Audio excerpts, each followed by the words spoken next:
ABI news Gujarat હવે નજર કરીએ આજના મુખ્ય સમાચાર પર।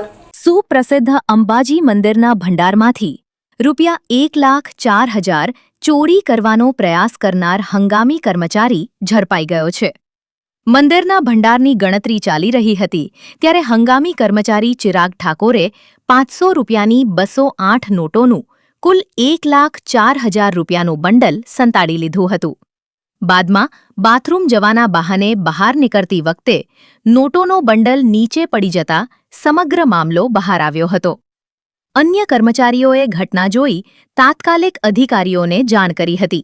ત્યારબાદ તપાસમાં ચોરીનો પ્રયાસ સામે આવતા મંદિરના ચેરમેન અને જિલ્લા અધિક કલેક્ટરે પોલીસમાં ફરિયાદ નોંધાવી હતી। મંદિર ટ્રસ્ટના ચેરમેન તથા જિલ્લા કલેક્ટરના માર્ગદર્શન હેઠળ ચિરાગ ઠાકોર સામે કડક કાર્યવાહી હાથ ધરવામાં આવી છે। સમગ્ર ઘટના સીસીટીવી કેમેરામાં કેદ થઈ હોવાનું સામે આવ્યું છે અને તેના ફૂટેજ પણ વાયરલ થયા છે। ABI ન્યૂઝ ગુજરાત સાથે જીતુ સોલંકી, બનાસકાંઠા।